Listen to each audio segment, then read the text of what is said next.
Sous la vigne de Champagne, il n'y a pas que de la craie. Et, pour s'en assurer, il suffit de se rendre dans un petit village, dans la Marne, où, à Fleury-la-Rivière, j'ai pu visiter la cave aux coquillages. Et avant même d'être rentré dans ce petit musée, on a déjà un aperçu des merveilles qui nous attendent.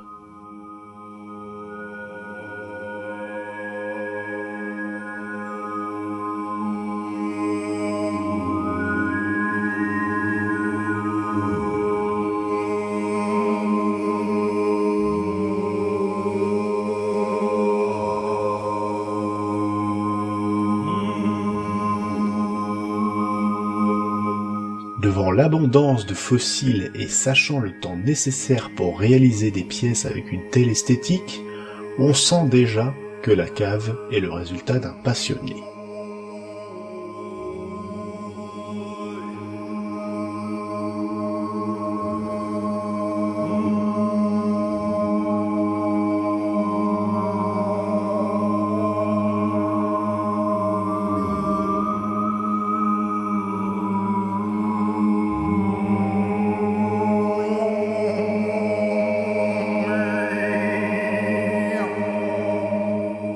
La cave, fondée il y a plus de 20 ans, entame sa visite par plusieurs fossiles de différentes périodes qui permettent à ses visiteurs de se situer dans le temps.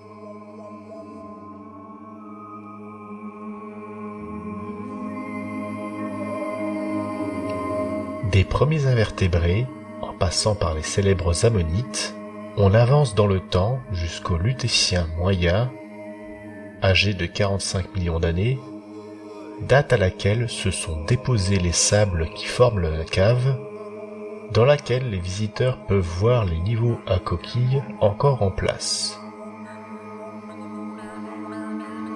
La cave creusée à même la formation fossilifère laisse apparaître certains de ses trésors, mais ce voyage à travers le sable et le temps est une promenade déconseillée à ceux qui souffrent de claustrophobie. Pour les autres, ils pourront admirer les différents fossiles, majoritairement des mollusques gastéropodes et lamellibranches ou bivalves, dont la richesse n'a d'égal que la qualité de leur conservation. En effet, la cave compte pour l'heure près de 300 espèces actuellement identifiées, sans compter les individus les plus petits du domaine de la micropaléontologie.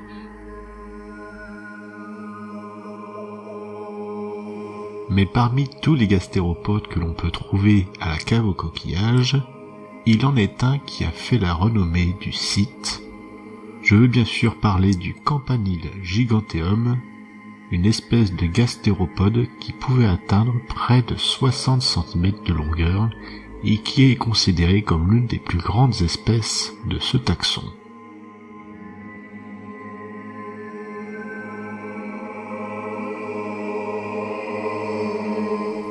La cave nous donne également un aperçu de ce à quoi pouvait ressembler la région il y a près de 45 millions d'années, lorsqu'elle était sous l'eau et peuplée de différents mollusques, de raies, mais également de requins, puisque même s'ils sont très rares, on trouve également quelques restes de vertébrés dans les sables de Fleury-la-Rivière.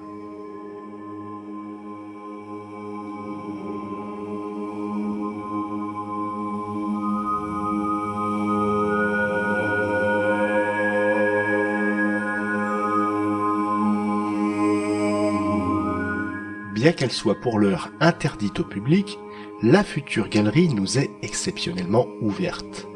Il serait difficile de croire à des fossiles si ceux-ci n'étaient pas encore conservés dans la roche. L'hypothèse la plus probable pour expliquer cette richesse et cette conservation serait un apport massif de sable pendant un temps très court qui aurait recouvert les animaux, les asphyxiant mais également les protégeant des ravages du temps.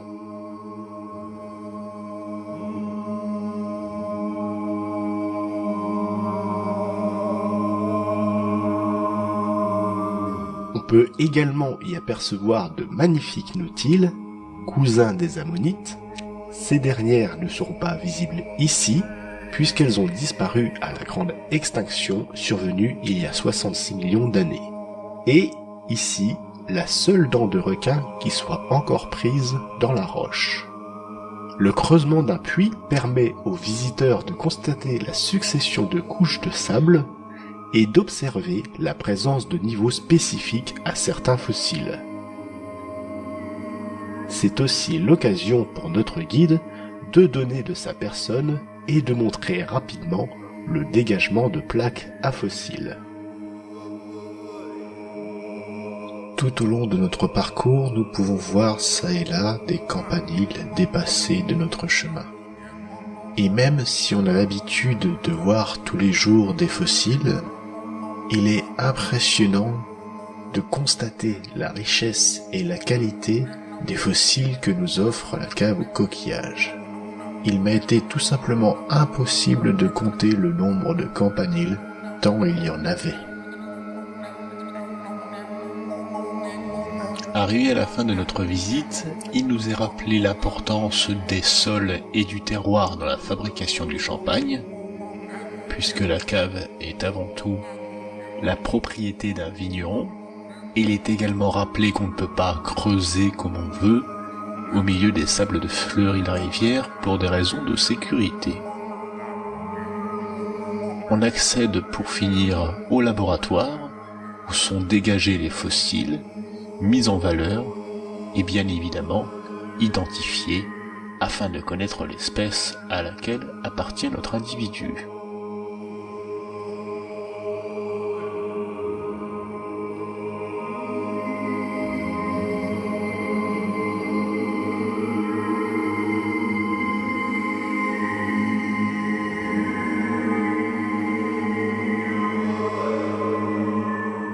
Ce travail est le résultat des membres de l'association de la cave aux coquillages, ce qui exige un subtil mélange entre patience et doigté.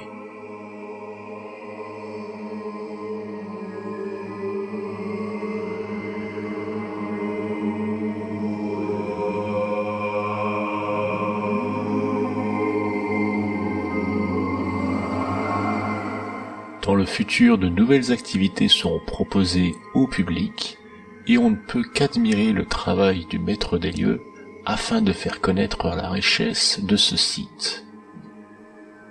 Et qui sait quel trésor se dissimule encore dans la cave aux coquillages. Un grand merci au Champagne Le Grand Latour, dont la gentillesse n'a d'égal que leur passion pour les trésors dont ils sont les gardiens. N'hésitez pas à aimer et à partager cette vidéo, ça leur fera plaisir autant qu'à moi. Abonnez-vous si ce n'est pas déjà fait. Vous pouvez commenter la vidéo si vous avez des questions ou des observations à faire. Vous pouvez me laisser un pourboire sur Tipeee pour davantage de contenu et pour plus de qualité. Je remercie d'ailleurs Justine et Christophe. Je suis également disponible sur Twitter et Facebook. On se retrouve donc sur les réseaux sociaux et pour les autres je vous dis à la prochaine dans une future vidéo. Ciao.